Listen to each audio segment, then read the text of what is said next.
A single shaft of desert light falls upon stone that has not seen the sun for 5,000 years. It moves slowly, this light, as if hesitant to touch what lies beneath. A chamber sealed when the world was young, when the pyramids were not yet a dream in the eyes of men, when the kings still walked among us in forms we could recognize. The air that escapes from such a place carries the breath of centuries, cold and dry and impossibly old, tasting of natron and cedar resin and something else, something that smells like flesh preserved beyond its time, like a heartbeat that refused to stop. In the winter of 1925, in the sands of Abydos, archaeologists working beneath the cliffs of the ancient necropolis made a discovery that should have rewritten history. They found a tomb, unremarkable from the outside, buried beneath layers of debris from later dynasties. But when they descended into its depths, when their lanterns pushed back the darkness that had pooled there for millennia, they found something that had no right to exist. A woman, or rather the remains of a woman, but not merely remains. She lay upon her side, her body curled in the position of sleep, her arms crossed over her chest in a gesture of peace that felt almost intentional. Her skin, against all reason, against all known laws of archaeology and biology and time itself, still held the faintest trace of moisture. Her hair, dark and thick, lay spread upon a pillow of linen. Her fingernails, perfectly preserved, caught the lamplight and gleamed as if she had only just closed her eyes. The inscription on the stone vessels surrounding her named her, but the name meant nothing to the excavators, for she belonged to a period so remote that history had forgotten its own beginning. She was a woman of the Second Dynasty, a time before the Great Pyramids, a time when Egypt was still becoming Egypt. And yet she had outlived her tomb. The question that rose from that chamber, that rose like a ghost from its slumber, has never been fully answered. How does a body survive 5,000 years without mummification, without the elaborate rituals reserved for kings and queens of later ages? How does flesh refuse decay when everything around it turns to dust? And who was this woman, this Merneith, for that was the name the vessels whispered, who lay in state like a sleeping queen while empires rose and fell above her head? The archives hold their breath. They have held it for a very long time. Shall we begin? Keep the candle lit, for the shadows are deep, and the truth is older than the sand. There is a bend in the Nile, south of the Delta, north of Thebes, where the river seems to hesitate before continuing its eternal journey to the sea. Here the western cliffs pull back from the water, creating a plain of sand that catches the last light of evening and holds it, golden and warm, long after the sun has disappeared. The ancient Egyptians called this place Abydos, but they had another name for it, a name spoken only in whispers, a name that meant the place where time forgot itself. It was here, in the dawn of dynastic history, that the first kings of a united Egypt chose to build their houses of eternity. Not the pyramids of Giza, those were still centuries away, unimaginable, impossible. These were simpler structures, mud brick and wood, buried deep in the earth like seeds waiting for the rain of resurrection. They built them facing west, toward the land of the dead, toward the place where the sun descended each evening into the underworld, there to do battle with the forces of chaos before being reborn at dawn. The desert remembers. Even now, even after 5,000 years, the sand remembers the weight of the feet that walked here, the sound of the prayers that rose from these cliffs, the smell of incense that drifted across this plain when the world was young. The king of this place was Khenshu, whose name means foremost of the Westerners, a title that speaks of his dominion over the dead, over those who had gone before, over the ancestors who dwelt in the western horizon. He was depicted as a jackal, or as a man with the head of a jackal, lying upon a shrine, watching the sunset with eyes that saw both the living and the dead. Later, much later, he would be absorbed into the cult of Osiris, would become merely an aspect of that greater king. But in the beginning, before the stories grew complicated, Khenshu ruled alone over the threshold. And it was here, in the shadow of his cliffs, beneath the protection of his jackal eyes, that the first kings dug their grave. They dug them deep, deep into the desert floor, through layers of sand and gravel and bedrock, until they reached a place where the earth felt solid, eternal, unchanging. They lined these chambers with mud brick, plastered them white, filled them with the things a king would need in the next world: food and drink, weapons and jewelry, furniture and games. And then they sealed them, covered them with mounds of sand and stone, and left them to the silence. But they did not leave them alone. They left priests to tend the offerings, to speak the names of the dead, to ensure that the Ka, the vital force, the double, the essence of the person, would have sustenance for eternity. They left inscriptions, carved into stone and wood, bearing the names and titles of those who slept below. They left everything they could think of to defeat the one enemy that no king could conquer, oblivion. And yet oblivion came anyway. It came in the form of time, in the form of grave robbers, in the form of later dynasties who built their own tombs above the old ones, who forgot the names of the first kings, who allowed the sand to drift and cover and consume. The mounds disappeared. The offerings were stolen or crumbled to dust. The inscriptions were buried or broken or burned. And the names of the first kings, the ones who had forged Egypt from the chaos of warring tribes, faded from memory like breath from a mirror. But the bodies remained, or some of them did. Deep beneath the sand, in chambers that had been sealed for millennia, the bones and flesh of Egypt's first rulers lay in darkness, waiting for the light that would never come. They had not been mummified in the way later generations would understand mummification. No removal of organs, no packing with natron, no elaborate wrappings. They had simply been buried, placed in wooden coffins, covered with linen, and left to the mercy of the desert. And the desert, in its way, was merciful. The dry heat, the absence of moisture, the sealed chambers that kept out bacteria and insects, these things combined to create a natural preservation that no embalmer could improve upon. The bodies dried, shrank, darkened, but they did not decay. They became leather and bone, silent witnesses to the passage of years that no human mind could comprehend. When the archaeologists of the 19th and 20th centuries finally found their way into these chambers, when their lanterns first illuminated the darkness that had pooled there since the dawn of history, they found themselves face to face with the earliest Egyptians, men and women who had lived when writing was being invented, when the calendar was being created, when the very concept of history was new. Men and women who had known the first pharaohs, who had walked the corridors of the first palaces, who had prayed to king whose name we have forgotten. And among them, in a tomb that should have been unremarkable, they found a woman who had outlived them all. The winter of 1925 was cold in Egypt, colder than usual. The wind that swept across the Abydos plain carried the chill of the desert night well into the daylight hours, and the archaeologists working for the Egyptian expedition of the Metropolitan Museum of Art wrapped themselves in wool and leather as they picked their way through the debris of millennia. They were not looking for tombs. They were looking for pottery, for inscriptions, for the everyday artifacts that would help them piece together the chronology of the early dynastic period, a time so remote that even the names of its kings were disputed. The area they were excavating, known as Cemetery U, had been used and reused for thousands of years. Later dynasties had dug their own grave here, cutting through the older layers without care or ceremony, destroying as much as they discovered. The archaeologists had to be careful, had to read the soil like a text, had to distinguish the disturbances of ancient grave robbers from the stratigraphy of natural deposition. It was slow work, meticulous work, the kind of work that teaches patience or breaks the spirit entirely. And then, on a morning in late January, a workman's brush uncovered something that stopped all other work. A line of mud brick, straight and true, running beneath a layer of debris from the Middle Kingdom. The workman called for the supervisor. The supervisor called for the archaeologist. And the archaeologist, a man named Ambrose Lansing, knelt in the sand and brushed away the accumulation of centuries with hands that trembled slightly, though whether from cold or excitement he could not have said. What he found was a tomb. Not a large tomb, not a royal tomb by later standards, but a tomb that had been sealed and never reopened, a rare and precious thing in a cemetery that had been looted and relooted for thousands of years. The mud brick walls were intact. The wooden roof beams, though sagging under the weight of the sand above them, had not collapsed. And beneath those beams, in the darkness that had not been disturbed since the day the last mourner walked away, something waited. Lansing made the decision that all archaeologists must make at such moments. He stopped, he recorded, he photographed, he drew plans and sections and elevations. He did not enter the tomb, not yet, not until everything was documented, not until he was certain that no detail would be lost. The temptation to push forward, to see what lay within, must have been almost unbearable, but he resisted.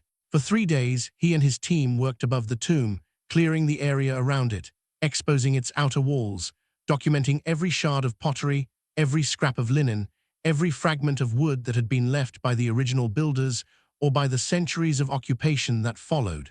They found evidence of later burials, intrusive grave that had cut into the area but had somehow missed the chamber below. They found offerings left by mourners of later dynasties, people who had no idea what lay beneath their feet but who sensed, perhaps, that this was a sacred place. They found the debris of ritual and remembrance, scattered and broken and mixed with sand. And then, on the fourth day, they were ready. Lansing lowered himself into the shaft that led to the burial chamber. The air that rose to meet him was cold and dry and utterly still, as if it had been waiting for him, holding its breath for 5,000 years. His lantern pushed back the darkness, revealing mud-brick walls, a wooden ceiling, a floor covered with debris, and in the center of the chamber, lying on her side as if asleep, a woman. He would write about it later in his field notes in the dry language of science. He would describe the position of the body, the orientation of the head, the presence of linen wrappings, the vessels placed around her. He would note the absence of any evidence of mummification, the remarkable preservation of the skin and hair, the fingernails that still gleamed in the lamplight. He would measure and photograph and catalogue. But in that first moment, in the silence of that chamber, with the weight of 5,000 years pressing down upon him, he did none of those things. He simply stood and looked, and understood that he was in the presence of something that defied explanation, something that should not be, something that had no right to exist. A woman who had outlived her tomb. The vessels surrounded her like mourners at a funeral, like witnesses to a secret too profound to speak aloud. There were dozens of them, jars of alabaster and pottery, some tall and slender, others round and squat, all of them placed with intention, with meaning, with the careful deliberation of those who understood that the dead do not depart, but merely change their dwelling place. They had been filled once, these vessels, with beer and wine and oil and grain, with the sustenance a soul would need for its journey through the underworld. But 5,000 years had emptied them, had reduced their contents to residue and memory, had left them hollow and waiting. Lansing's lantern moved slowly across their surfaces, picking out details, revealing inscriptions that had not been read since the day they were carved. The light caught the curve of a shoulder, the lip of a mouth, the incised lines of hieroglyphs that spoke a language so ancient that even the Egyptians of later dynasties would have struggled to understand it. This was not the classical Egyptian of the pyramid texts, not the formalized script of the Book of the Dead. This was something older, something closer to the source, something that still remembered the time when writing was new. The workmen who had followed Lansing into the chamber stood in silence. They were Egyptians themselves, descendants of the people who had built this tomb, who had placed this woman in the ground and walked away into the light. They felt perhaps a connection that Lansing could not share, a sense that this was not merely a discovery but an encounter, not merely a body but an ancestor. They did not speak. They did not move. They simply waited, as the dead wait, for whatever would come next. The first vessel Lansing examined bore a single inscription, a name, carved into the stone with a tool so sharp that the lines remained crisp and clear after 5,000 years. He read it slowly, sounding out the hieroglyphs as best he could, aware that he was speaking a name that had not been spoken since the day it was inscribed. Merneith, beloved of Neith, the Queen Neith, whose cult center lay in the delta, whose symbols were the bow and the arrows, whose nature was both warlike and maternal, whose worship stretched back into the pre-dynastic darkness before Egypt was Egypt. To be beloved of Neith was to carry the queen with you, to walk in her protection, to embody her contradictions. It was a name of power, a name of meaning, a name that spoke of a woman who mattered. He moved to the next vessel, the same name, and the next, and the next. Dozens of vessels, dozens of inscriptions, all bearing the same name, all identifying the woman who lay in the center of the chamber as Merneith, beloved of Neith, a citizen of the Second Dynasty, a resident of the time before the pyramids. But there was something else. On several of the vessels, carved beside the name, a symbol that Lansing recognized but could not immediately place. A serpent, coiled and ready, its head raised as if to strike. In later Egyptian history, the serpent was the uraeus, the symbol of royalty, the cobra that adorned the crowns of pharaohs and protected them from their enemies. But here, in this early context, what did it mean? Was it merely a decorative element, a flourish added by the scribe? Or was it something more, something that spoke of status and power and a place in the world that transcended the ordinary? Lansing made a note, he photographed, he moved on. The body itself demanded attention. It lay on its left side, the head to the south, the face turned toward the west, toward the land of the dead, toward the setting sun, toward the horizon where the blessed departed gathered to await rebirth. The position was typical of early dynastic burials, the same position in which the first kings had been placed, the same position that would persist for centuries until the mummification cults of later dynasties imposed new forms and new rituals. But the preservation was not typical. It was, in fact, extraordinary. The skin, darkened by time and by the chemical reactions of decomposition, still held its shape, still covered the bones, still retained the texture of living flesh. The hair, black and thick, lay spread upon a pillow of linen that had once been white, but had aged to the color of old parchment. The fingernails, perfectly formed, caught the lamplight and reflected it like tiny mirrors. The lips, slightly parted, revealed teeth that were worn but present, teeth that had chewed the bread of the Second Dynasty, teeth that had smiled at children now 5,000 years dead. Lansing leaned closer. He was an archaeologist, a scientist, a man trained to observe and record without emotion, but even he, in that moment, felt the weight of what he was seeing. This was not a skeleton, not a collection of bones, not an artifact to be measured and catalogued and stored in a museum drawer. This was a person. A woman who had lived and loved and suffered and died, who had been mourned by people whose names we will never know, who had been placed in this chamber with hope and grief and the desperate human desire to defeat oblivion. And she had, in her way, defeated it. She had outlasted her tomb, outlasted her mourners, outlasted the civilization that had built her grave. She lay there, in the lamplight, as present as the day she died, a challenge to everything we think we know about time and death and the nature of human remains. The excavation proceeded with a care that bordered on reverence. Every vessel was photographed in place, then lifted, then photographed again. Every fragment of linen was documented, every scrap of wood, every grain of pollen that might tell something of the world in which Merneith had lived. The body itself was left untouched for as long as possible, studied in situ, measured and described and recorded from every angle before any attempt was made to move it. And as the work progressed, questions multiplied. Where were the canopic jars that should have held her internal organs? Where were the amulets and jewelry that should have adorned her body? Where were the Ushabti figures that should have served her in the next world? This was a wealthy woman. The vessels alone testified to that, but her tomb lacked many of the features that later Egyptians considered essential for survival after death. The answer, when it came, was both simple and profound. This was the Second Dynasty.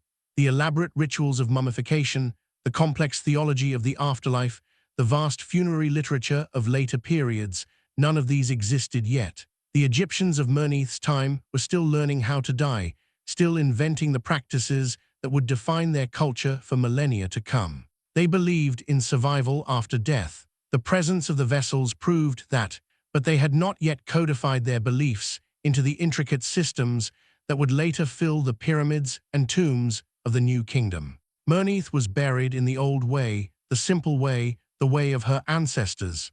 She was placed in the earth with the things she would need, and she was left to the mercy of the kings and the desert, in its mercy, had preserved her. But there was another question, more troubling than the first, that would not go away. If this was a simple burial, a typical burial of the early dynastic period, why was it so isolated? The cemetery around it contained hundreds of graves, thousands of graves spanning centuries of Egyptian history.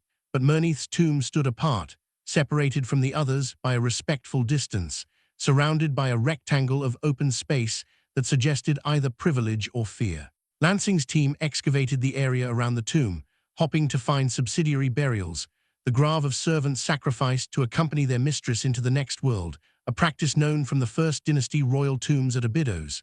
They found nothing, no bodies, no offerings, no evidence that anyone had been buried near Merneith during her lifetime or after her death. She lay alone, isolated, separate, a queen without a court, a ruler without subjects. Or perhaps not without subjects. Perhaps the subjects were simply not buried with her. Perhaps the practice of human sacrifice, if it ever truly existed, had already been abandoned by the Second Dynasty. Perhaps Merneith, in her wisdom, had chosen to face the afterlife alone, trusting in the kings rather than in the companionship of dead servants. The archaeologists could not know. The sand does not speak, or if it speaks in a language we have not yet learned to understand. To understand Merneith, one must first unlearn everything the pyramids have taught us.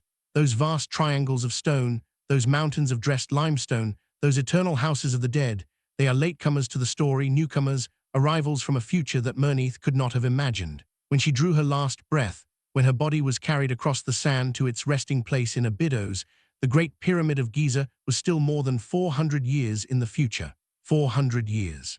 As much time as separates us from the reign of Queen Elizabeth I, from the plays of Shakespeare, from the first English colonies in the New World. The Egypt into which Merneith was born was a younger Egypt, a raw Egypt, an Egypt still learning to be itself. The unification of Upper and Lower Egypt, traditionally attributed to the King Menes, lay only a few generations in the past. The memory of the separate kingdoms, of the wars that had forged them into one, still lived in the stories told by old men to their grandchildren. The kings themselves were still taking shape, still acquiring the attributes and myths that would later define them, still learning to be the kings of a united land. The First Dynasty had established the pattern. Its kings, Nama, Horaha, Jet, Den, had built their tombs at Abydos in the sacred ground beneath the cliffs of Kenchiamentiu.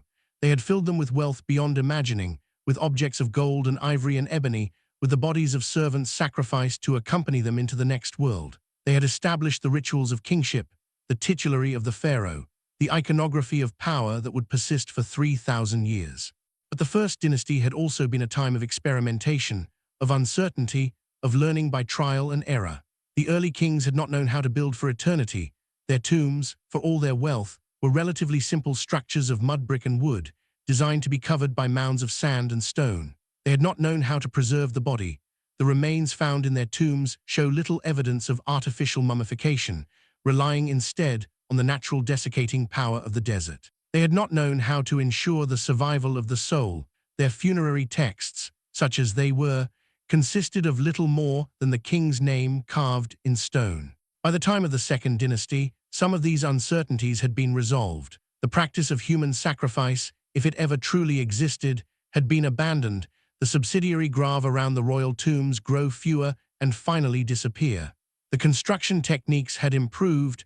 The mud brick walls are thicker, the wooden roofs stronger, the chambers more carefully sealed. The funerary offerings had become more standardized. The vessels and furniture and weapons follow patterns that suggest the emergence of a funerary industry, of workshops dedicated to producing the things the dead would need. But the central mystery remained: how to defeat death, how to ensure that the individual, the person, the unique consciousness that had inhabited a body for a few brief decades would survive the transition to whatever lay beyond. The Egyptians of the Second Dynasty were still searching for the answer, still groping in the darkness, still hoping that the kings would show them the way. The Second Dynasty itself is one of the most obscure periods in all of Egyptian history. Its kings, Hetepsekhemwi, Reynab, Ninetja, Peribsen, Karsekhemwi, are little more than names to us, and even those names are disputed. The monuments they left are few and fragmentary, the inscriptions rare and difficult to interpret. The very sequence of their reigns is uncertain, with different king lists giving different orders and different lengths of rule. What we know or think we know is that this was a time of transition. The move toward a more centralized state, a more bureaucratic administration, a more elaborate court culture continued apace. The writing system, still in its infancy, became more standardized, more capable of expressing the complexities of royal ideology. The trade networks, reaching out to the Levant and Nubia and the lands beyond, brought new materials and new ideas into Egypt. The foundations were being laid for the Old Kingdom, for the age of pyramid building, for the civilization that would dazzle the ancient world. But it was also a time of conflict. The names of some Second Dynasty kings are associated with the king Seth rather than with Horus, suggesting a religious division, a struggle between competing theologies. The tomb of Peribsen at Abydos bears the symbol of Seth above the royal Serek, a deliberate break with tradition that must have had profound political implications. And the last king of the dynasty, Karsekhemwi, bears a name that means the two powers appear, a title that may commemorate the reunification of a divided land. Into this world of transition and conflict, of uncertainty and possibility, Merneith was born. But who was she? A queen, a king's wife, a king's mother, or something more, something that the records have hidden from us, something that only her body can reveal. The name itself offers clues. Neith, the queen she was beloved of, was a deity of great antiquity, worshipped in the delta city of Sais long before the unification of Egypt. Her symbols, the bow and the arrows, the shield crossed with arrows, the weaving shuttle, speak of a queen who was both warrior and creator, both destroyer and nurturer. She was called Mother of the Kings, Opener of the Ways, Lady of the Western Desert. She was present at the creation, according to some myths, and she would be present at the judgment of the dead. To be beloved of Neith was to claim a special relationship with this powerful queen. It was to walk in her protection, to embody her contradictions, to carry her power into the world of the living. The women who bore this name, and there were others in later dynasties, were often women of significance, women who held priesthoods, women who wielded influence, women who mattered. But Merneith was the first, or if not the first, the earliest whose name has come down to us. She carries the name into history, into the light of our attention, like a torch passed across the millennia. And the question we must ask, the question that haunts every examination of her life and death, is whether she was merely beloved of Neith, or whether she was something more, something that the queen herself had marked for a destiny beyond the ordinary. The vessels in her tomb, the vessels that surrounded her body like witnesses, bore her name again and again, but they bore something else as well, a title perhaps, though the reading is uncertain, a symbol definitely carved beside the name on the most important vessels, the serpent, the uraeus, the cobra of royalty. What did it mean? What could it mean in a time before the serpent had become the standard symbol of kingship? Was it simply a decorative element, a flourish added by the scribe? Or was it a claim, a statement, an assertion that Merneith was not merely a queen, but something more, a ruler, a regent, a king in all but name? The serpent does not sleep. It coils and watches, its eyes fixed on eternity, its body forming a circle that has no beginning and no end. In the iconography of ancient Egypt, the serpent was many things, protector and destroyer, friend and enemy, the symbol of rebirth and the embodiment of chaos. But above all, in the context of royalty, the serpent was the uraeus, the cobra that adorned the crowns of pharaohs, that spat fire at their enemies, that guarded the threshold between the human and the divine. When Lansing found the serpent carved beside Merneith's name on the vessels in her tomb, he knew he had found something significant. But it was not until later, when the full context of her burial became clear, that the true meaning of that serpent began to emerge. For Merneith was not buried alone, or rather, her tomb was not the only monument bearing her name. Across the desert, in the royal cemetery of the First Dynasty kings at el-qaab, a different kind of discovery awaited. The stela was found not by Lansing, but by earlier excavators, by the great Flinders Petrie himself, working at Abydos in the final years of the 19th century. It was a slab of limestone roughly carved, bearing a single name in crude hieroglyphs, Merneith. But this was not a funerary stela of the usual type, not the kind of monument that might mark the grave of an ordinary person or even an extraordinary one. This stela had been found in the royal cemetery, among the tombs of the First Dynasty kings, in a location that suggested something remarkable.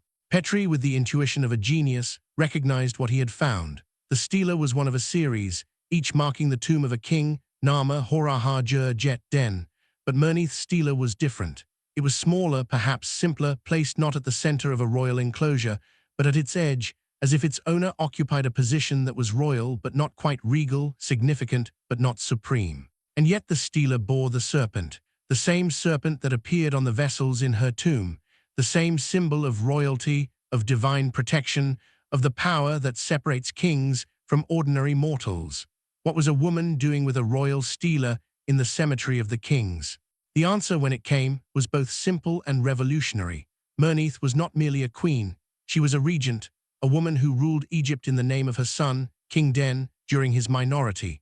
The stela in the royal cemetery marked her as a member of the royal family, as a person entitled to burial among the kings. The serpent beside her name proclaimed her status as a ruler, as one who bore the divine protection that was the birthright of pharaohs. But if this was true, why was her name absent from the king lists?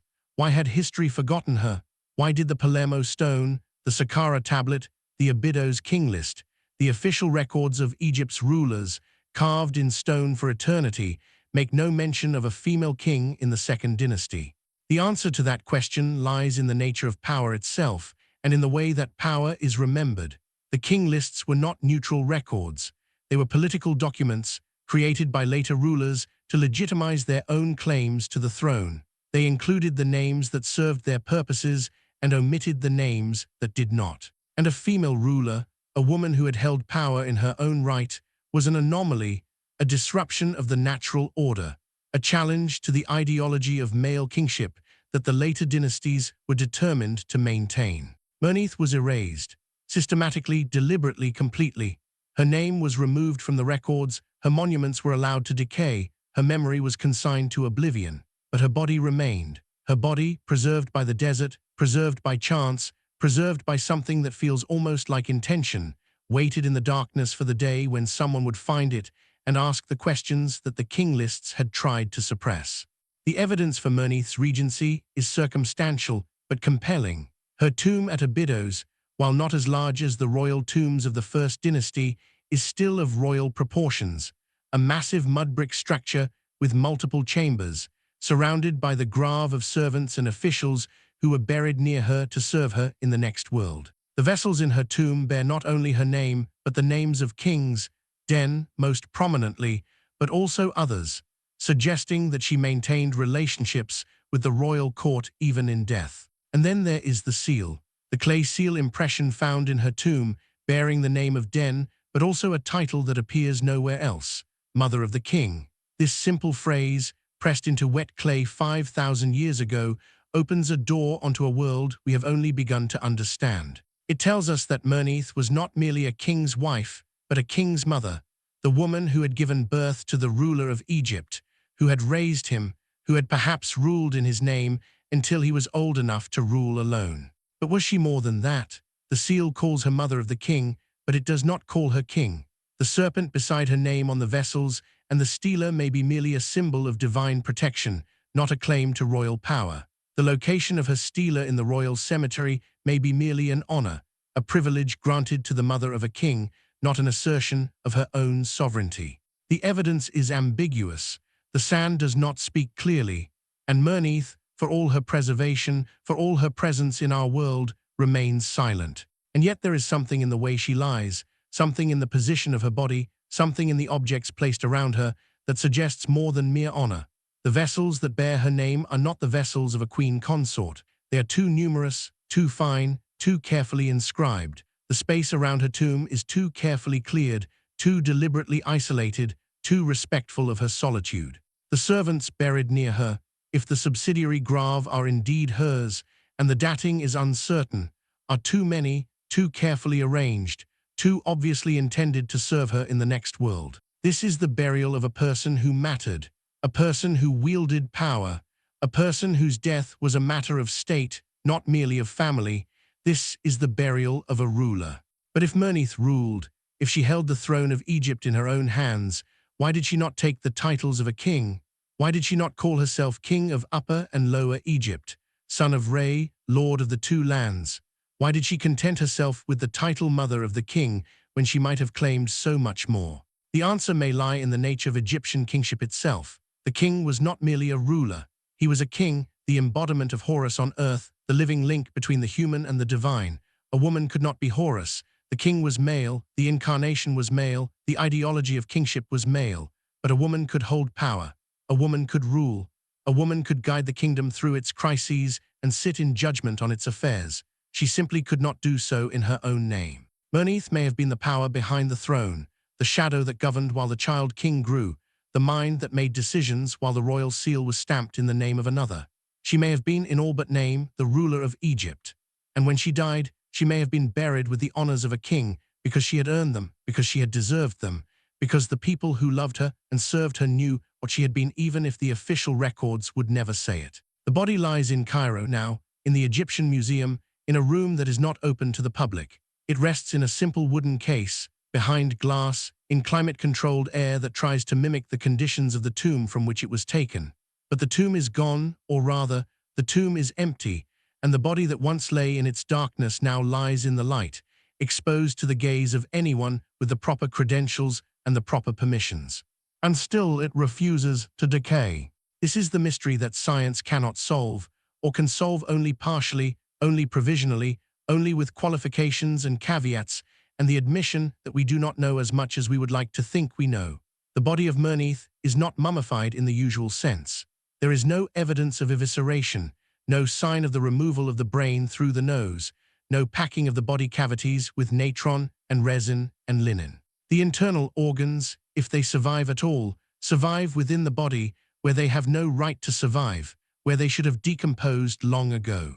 And yet here they are, or here they were when the body was first examined, before the decades of storage and study and the inevitable deterioration that even the best preservation cannot prevent. Here they were, the lungs, the liver, the stomach, the intestines, all in place, all reduced to leathery remnants, but all present, all testifying to a burial that did not include the elaborate rituals of mummification that later Egyptians considered essential.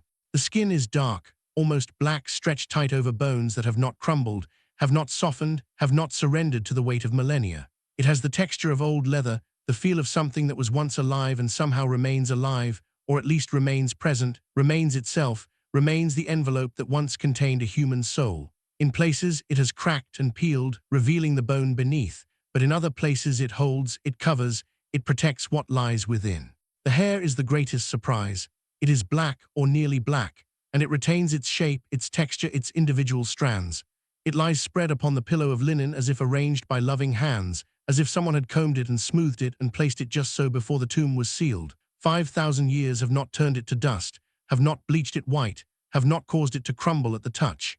It remains hair, human hair, the hair of a woman who lived when the world was young. The fingernails are perfect. This is the detail that haunts those who have seen the body, who have studied the photographs, who have read the descriptions.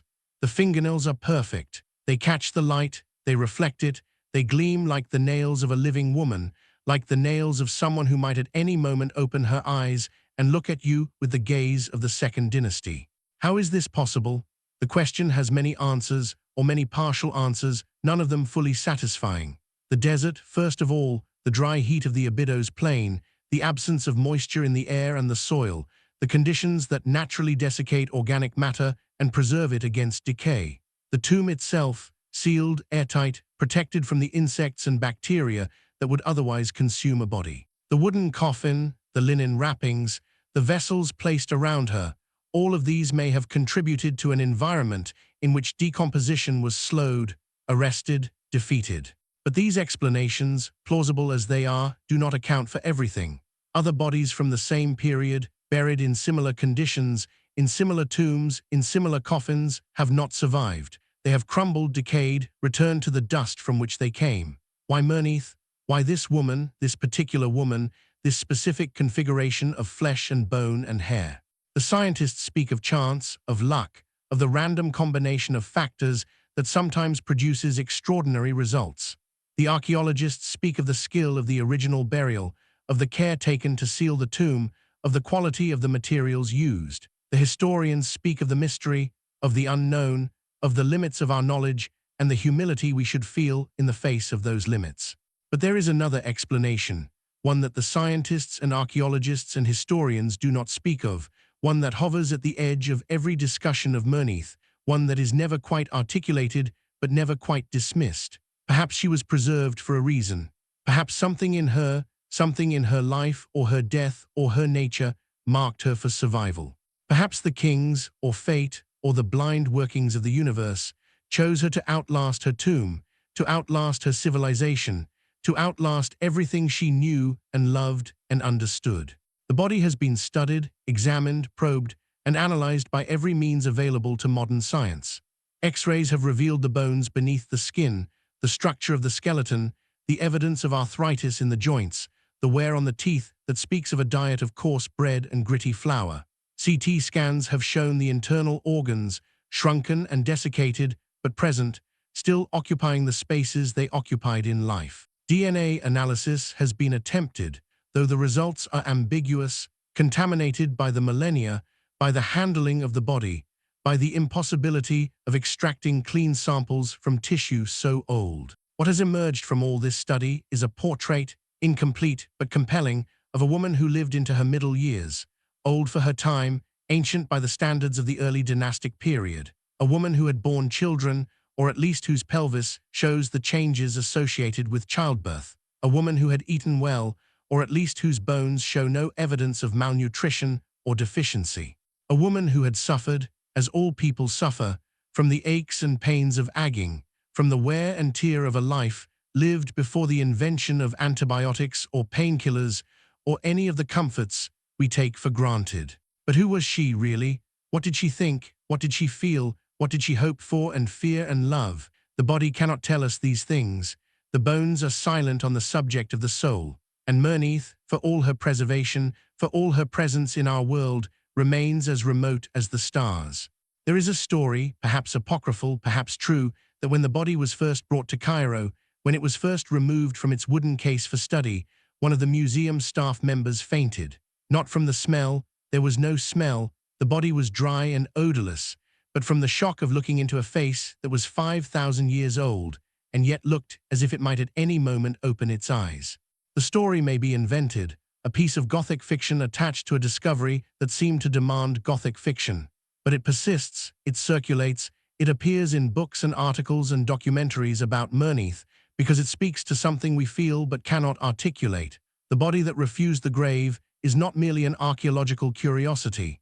It is a challenge, a question, a mystery that will not be solved. It is a woman who has outlived everything, who has seen empires rise and fall, who has watched the world change beyond recognition, who has waited in the darkness for 5,000 years and is still waiting. For what? For whom? For the answers that we cannot give her, for the understanding that we cannot achieve, for the recognition that we cannot provide, or simply for the light, simply to be seen, to be known, to be remembered by eyes that are not the eyes of the dead. The Palermo stone is black, or was black once, before the centuries wore it grey. It is basalt, hard and durable, the kind of stone that was chosen to last forever, to carry the names of kings into eternity. It is fragmentary now, broken into pieces, scattered across museums in Palermo and Cairo and London. But what remains is enough. What remains tells us who the Egyptians wanted to remember. The stone lists the kings of Egypt from the First Dynasty to the Fifth, giving their names, the lengths of their reigns, the notable events of each year. It is the earliest king list we have, the closest we can come to the official record as it existed in the time of the Old Kingdom, and it does not mention Merneith. Her name is absent, missing, erased from the sequence of rulers as if she had never existed. The Saqqara tablet is later, from the 19th dynasty, carved on the wall of a tomb at Saqqara. It lists 58 kings from the 1st dynasty to the 19th, in reverse order, as if the dead were meant to read it from the afterlife backward into the world of the living. It does not mention Merneith. The Abydos king list is later still, from the reign of Seti I, carved on the wall of his temple at Abydos. It lists 76 kings, from Menes to Seti himself, in a carefully ordered sequence that was meant to legitimize the rule of the 19th dynasty.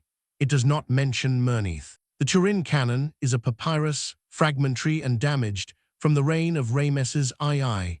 It lists kings and the lengths of their reigns, and where it is intact, it is our most complete record of Egyptian chronology. It does not mention Merneith. The absence is systematic. It is not accidental, not the result of damage or loss or the random vicissitudes of survival. The king lists were created for a purpose, to establish a legitimate succession, to connect the current ruler with the founders of the dynasty, to demonstrate the unbroken line of kingship that stretched back to the kings themselves. They were political documents, not historical records. They included the names that served their purpose and omitted the names that did not. And Merneith, a woman who had held power, a woman who had ruled, a woman who had sat on the throne of Egypt, did not serve their purpose. Her inclusion would have raised questions, would have complicated the narrative, would have suggested that kingship was not the exclusive preserve of men. Better to forget her, better to erase her, better to let the sand cover her memory as it covered her tomb. But the sand did not cover her tomb completely. The tomb remained, hidden but intact, waiting for the day when someone would find it and ask the questions that the king lists had tried to suppress. And when that day came, when the body was lifted from the darkness and brought into the light, the questions could no longer be avoided. Who was Merneith? Why was she buried like a king? Why was her name omitted from the records? And what does her survival tell us about the nature of power, the nature of memory, the nature of history itself? There is a theory proposed by some Egyptologists that Merneith was not a ruler at all, not a regent, not a king in all but name. According to this theory, she was simply a queen, the wife of a king, the mother of a king, a woman of high status who was buried with honors but who never wielded political power. The serpent beside her name was merely a symbol of divine protection, not a claim to royalty. The stela in the royal cemetery was merely a mark of respect, not an assertion of sovereignty. The vessels in her tomb were merely the grave goods of a wealthy woman, not the evidence of rule. This theory has the virtue of simplicity. It avoids the complications that arise from positing a female ruler in the early dynastic period.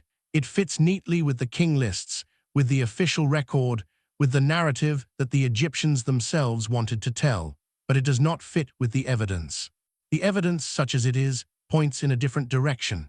The size and complexity of Merneith's tomb, the quality and quantity of the grave goods, the location of her stela in the royal cemetery, the title Mother of the King on the seal impression, all of these suggest a woman of extraordinary importance, a woman whose status exceeded that of any mere queen. And the fact that her name was omitted from the king lists, far from proving that she was unimportant, proves the opposite. The Egyptians did not bother to erase unimportant people from the record. They erased people who mattered, people whose memory threatened the official narrative, people whose existence complicated the story they wanted to tell. The erasure was not complete. It could not be complete because the body remained, and the body was evidence that could not be destroyed. The Egyptians of later dynasties, if they knew of Merneith's tomb, if they remembered who lay within it, could have opened it, could have removed her remains, could have scattered her bones across the desert. They did not. Perhaps they did not know. Perhaps the location of her tomb was forgotten even as her name was erased from the records. Perhaps the sand protected her, as it protects so much, by covering and hiding and keeping secret. Or perhaps they knew and chose not to act. Perhaps there was something about Merneith, something about her story, something about her power that made even the later kings hesitate to disturb her rest.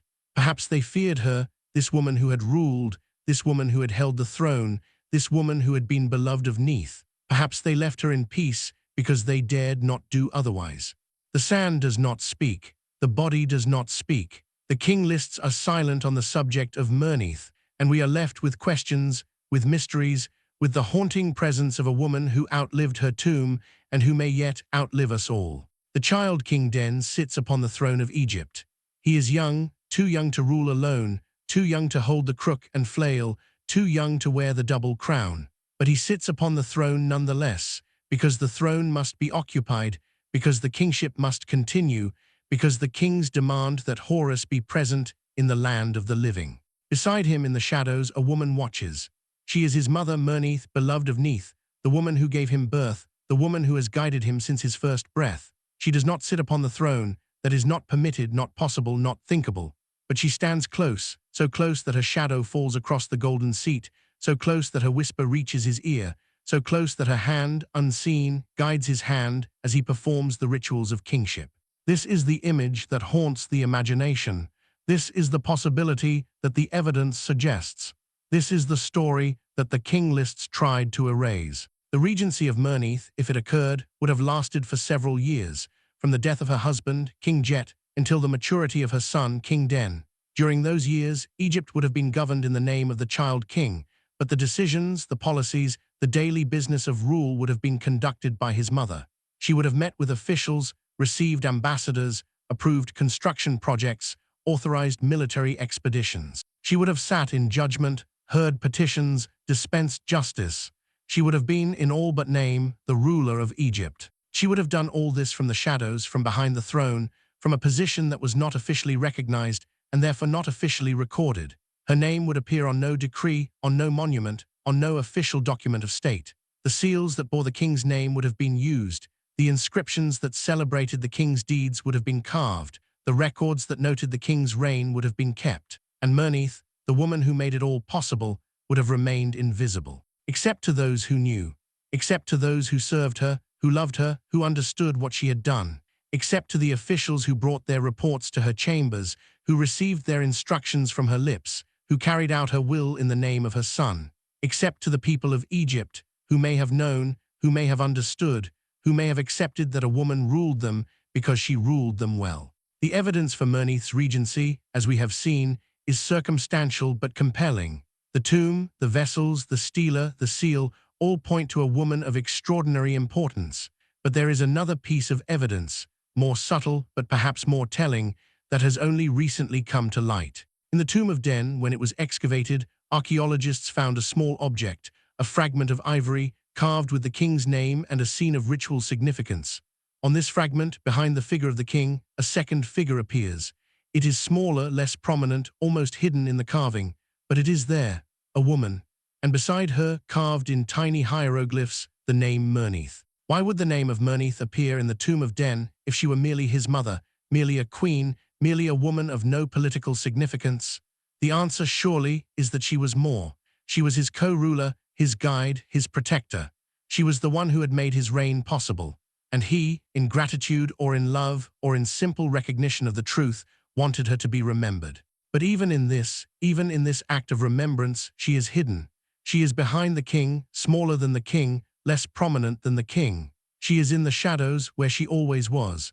And it is only by looking closely, by studying the fragment with care, by asking the questions that the Egyptians did not want asked, that we can see her at all. The reign of Den was long and successful. He ruled for more than 40 years, according to some sources, and during that time Egypt prospered. Trade expanded, monuments were built, the borders were secured. Den was remembered as a great king, a powerful king, a king who had strengthened the foundations of the state and prepared the way for the glories of the old kingdom. But how much of that success was due to Den himself, and how much was due to the woman who had guided him, who had taught him, who had ruled in his name until he was ready to rule alone? The question cannot be answered with certainty. The records are silent on the subject of Merneith's influence, Merneith's policies, Merneith's contributions to the reign of her son. But the question haunts us nonetheless. Because we know from other cultures and other times what regents can achieve. We know that women who rule in the name of their sons often rule wisely, often rule well, often rule with a clarity and purpose that eludes kings who have inherited their power without earning it. We know that the shadows can be places of strength, places of strategy, places of power that is all the more effective for being unseen. And we suspect, though we cannot prove, that Merneith was such a woman, that she ruled Egypt from the shadows, that she guided her son to greatness, that she outlived her tomb, not merely in body, but in influence, in achievement, in the mark she left on the history that tried to forget her. The regent's shadow falls across the centuries. It falls across the tomb at Abydos, across the stela in the royal cemetery, across the fragment of ivory in the tomb of Den. It falls across the king lists that forgot her, across the records that erased her, across the history that tried to pretend she never existed. And it falls across us, across our questions, across our desire to know, across our longing to understand. Because Merneith is not merely a mystery, she is a challenge. She challenges our assumptions about power, about gender, about the nature of historical memory. She challenges us to look beyond the official record, beyond the king lists, beyond the stories that the powerful tell about themselves. She challenges us to see the shadows, to listen to the silences, to imagine the lives that history has tried to erase. And her body, preserved against all odds, preserved against all expectation, preserved for 5,000 years, challenges us to believe that some things cannot be erased, that some things survive, that some things outlast the tombs that contain them and the records that deny them. The seal was small, unremarkable, easy to miss. It was made of clay, fired hard by time, and it bore the impression of a cylinder seal that had been rolled across its surface before the clay was dry. The impression was clear, remarkably clear, as if it had been made yesterday rather than 5,000 years ago. And on that impression, in the hieroglyphs of the early dynastic period, were words that would change everything. Mother of the King. The seal was found in Merneith's tomb, among the debris of centuries, among the vessels and fragments and remnants of the burial. It had fallen perhaps from the hand of an official who had come to seal the tomb, who had pressed his cylinder into a lump of clay and fixed it to the door or the wall or the coffin. It had lain there, unnoticed, for 5,000 years. And when it was found, when it was cleaned and studied and translated, it revealed a truth that the king lists had tried to hide. Merneith was the mother of a king, not merely a king's wife, not merely a king's daughter, but the mother of the reigning pharaoh. The seal told us that much, and it told us nothing more, but the implications were profound. To be the mother of a king in ancient Egypt was to occupy a position of extraordinary importance.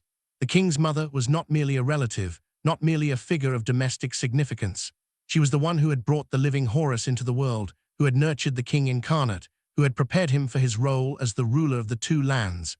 She was honored, revered, sometimes even deified. She was given tombs and temples and monuments. She was remembered. But she was not ordinarily given a stela in the royal cemetery. She was not ordinarily buried with the vessels and offerings of a king. She was not ordinarily preserved by the desert in a way that defied explanation. The seal that called her mother of the king explained her importance, but it did not explain her uniqueness. There had been other kings' mothers before her, and there would be others after. None of them were buried like Merneith. What made her different? What set her apart from the other mothers of kings, the other women who had given birth to pharaohs? The seal does not say, the vessels do not say, the body does not say, but the context, the circumstances, the totality of the evidence suggests an answer.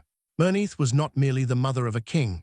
She was the mother of a child king, a king who was too young to rule, a king who needed a regent to govern in his name. And she, Merneith, was that regent. She held the power. She made the decisions.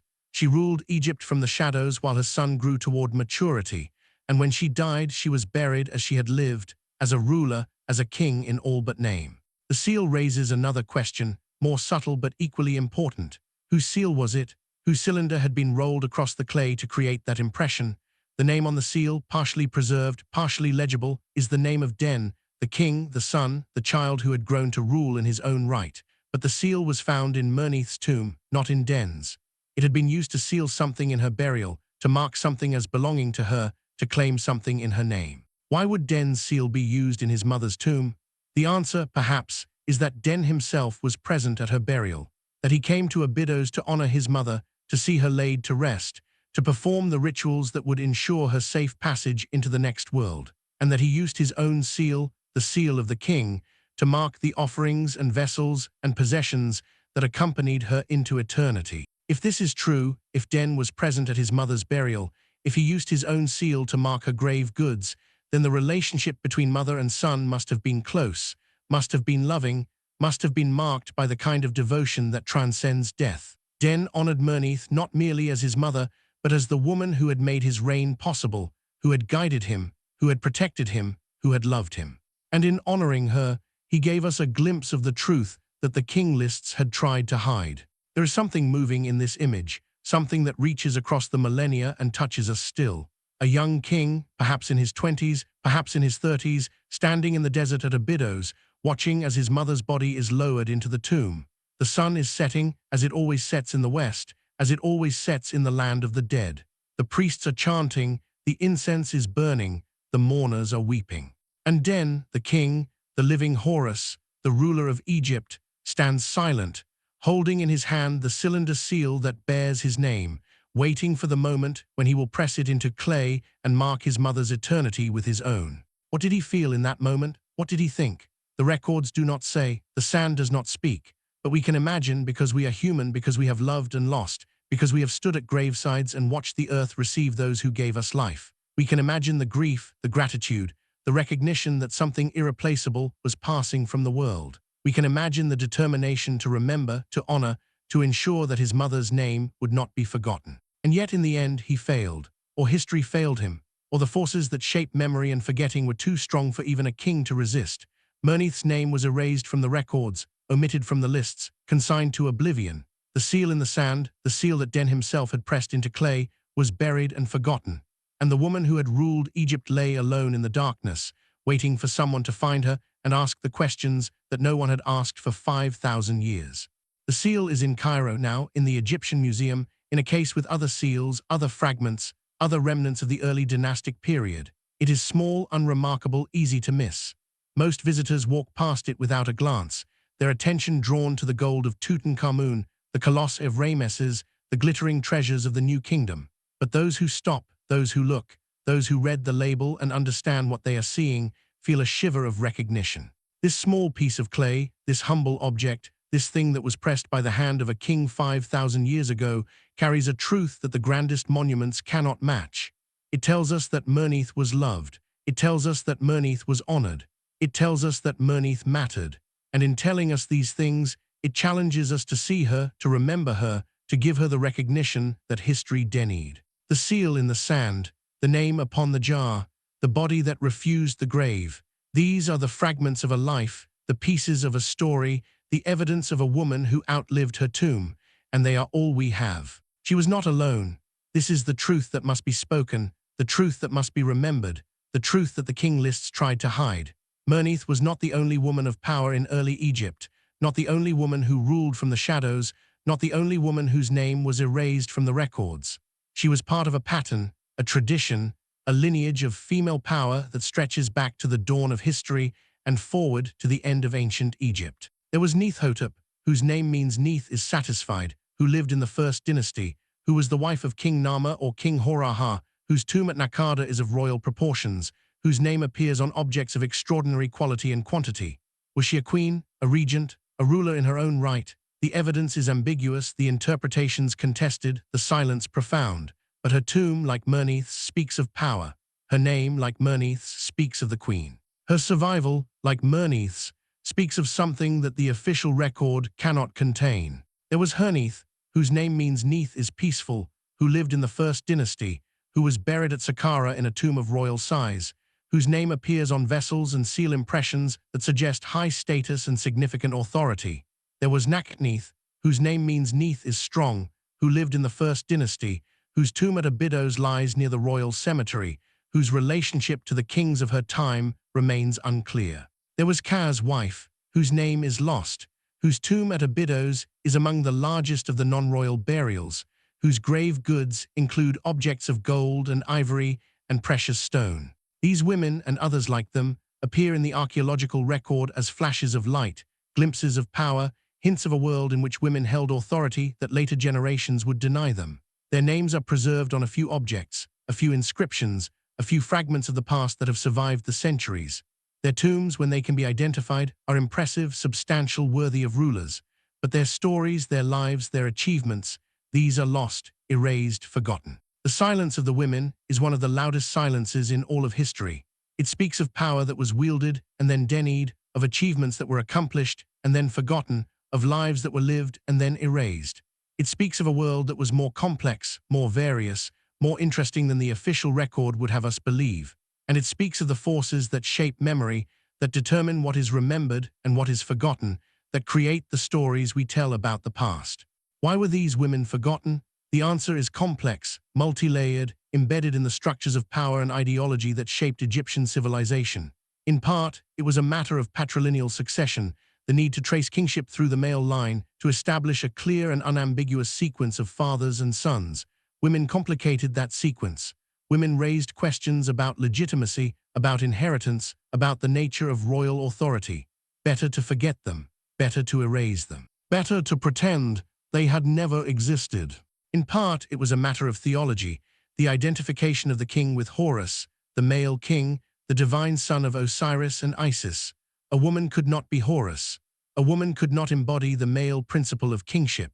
A woman could not perform the rituals that connected the human ruler with the divine realm.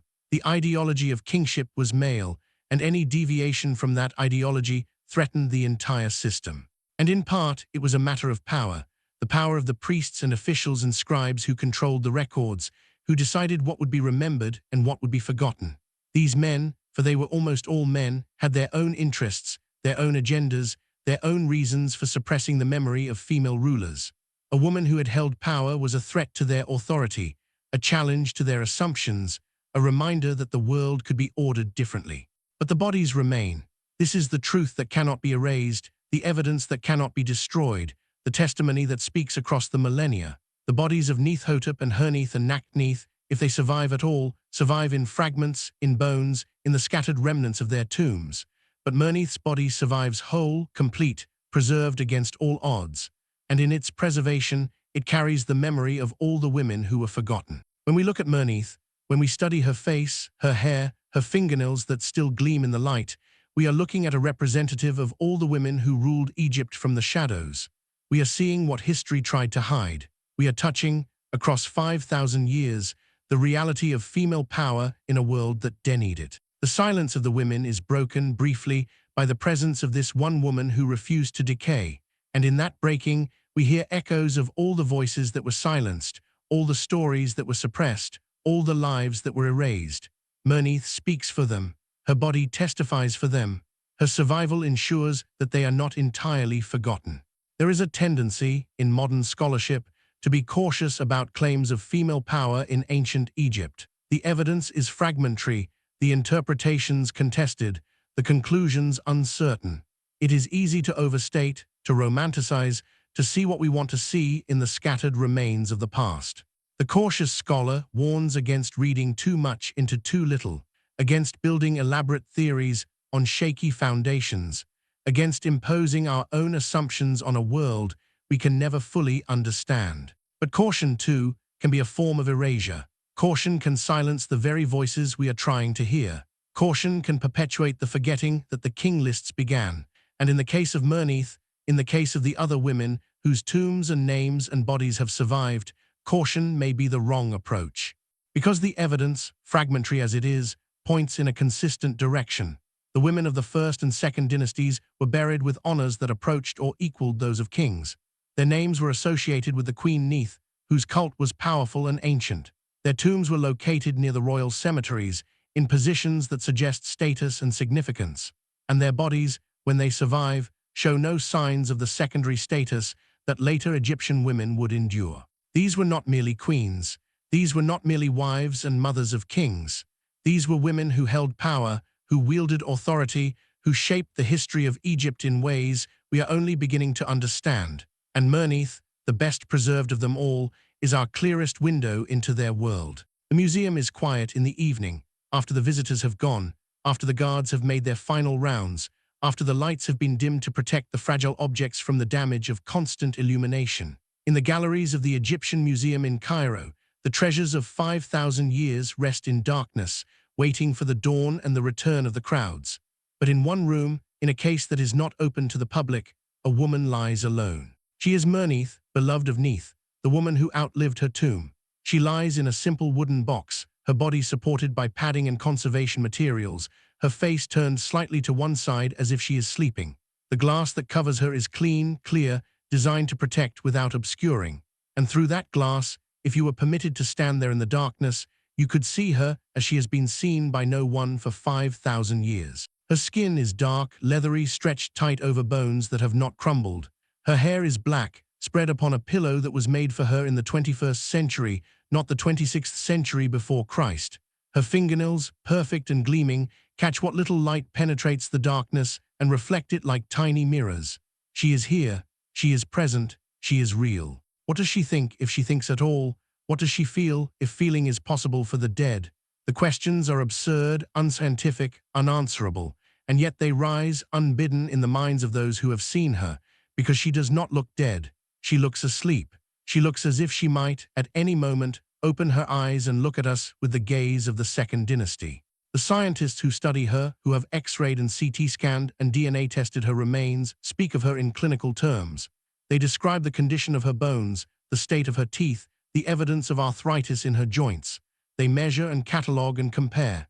They treat her as an object of study, a source of data, a window into the past.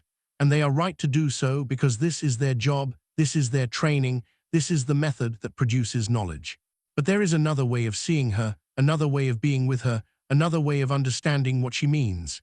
It is the way of the poet, the artist, the storyteller. It is the way that acknowledges mystery, that honors the unknown, that accepts that some things cannot be explained. It is the way that sees her not as an object, but as a person, not as data, but as a life, not as a specimen, but as a soul. What did she love? What did she fear? What did she hope for in the long evenings of her life, when the sun set over the cliffs of Abydos and the jackals began to call? Did she watch her son grow, pride and anxiety mingling in her heart? Did she remember her own mother, her own childhood, her own dreams of what her life might become? Did she pray to Neith, her queen, her protector, her beloved, asking for guidance and strength and the wisdom to rule well? The questions cannot be answered. The sand does not speak, but the asking of them, the willingness to ask them, the refusal to reduce her to data and measurements and scientific descriptions, this is a form of respect. This is a way of acknowledging that she was human, as we are human, that she lived and loved and suffered and died, as we will live and love and suffer and die. Her body has outlasted her tomb.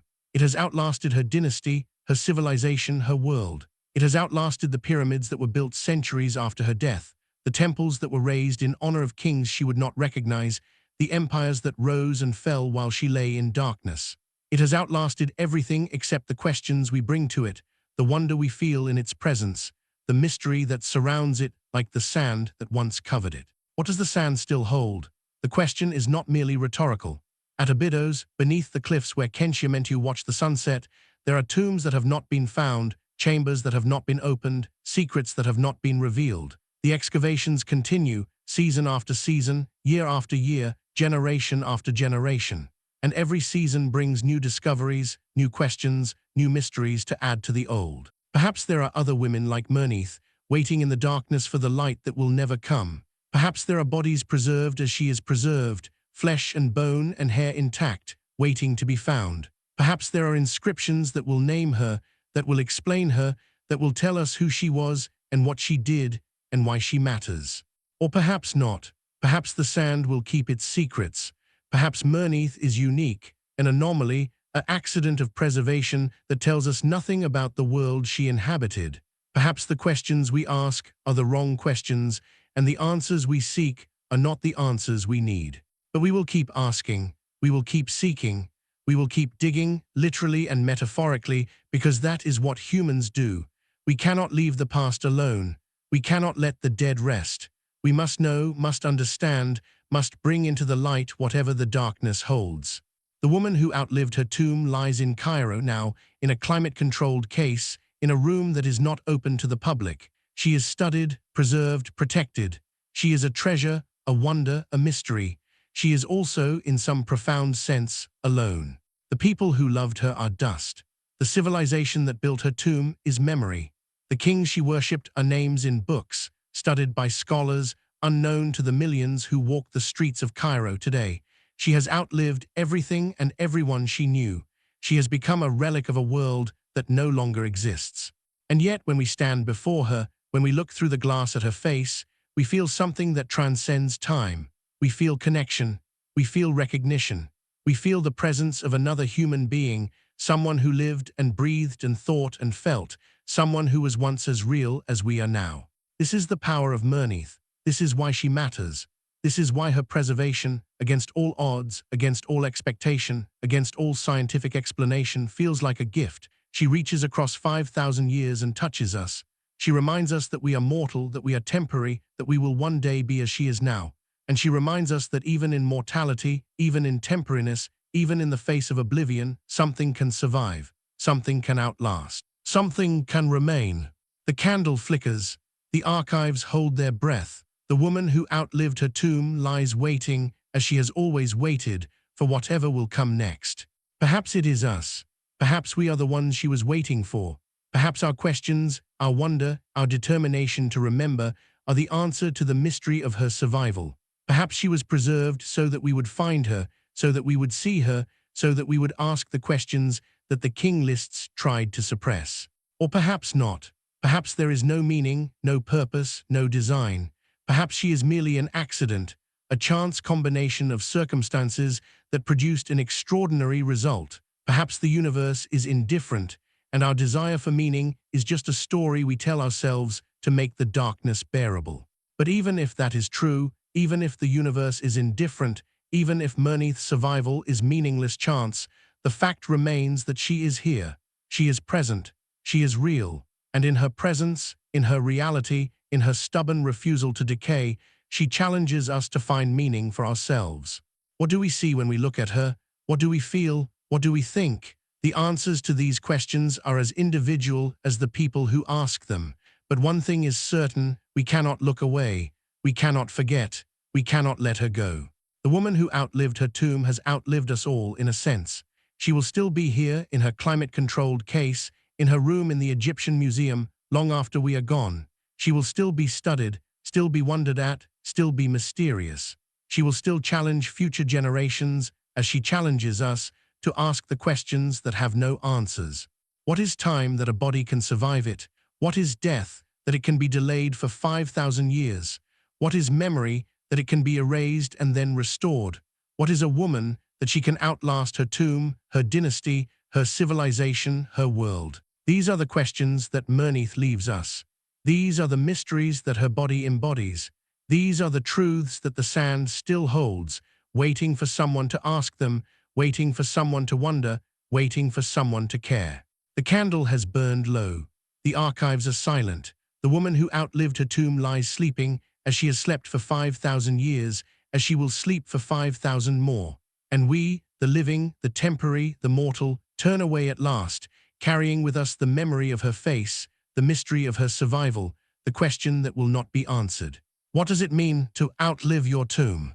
Perhaps it means that you were never really dead at all. The archives close, the light fades, the sand returns to silence. But somewhere, in a museum in Cairo, a woman lies waiting. Waiting for the next question.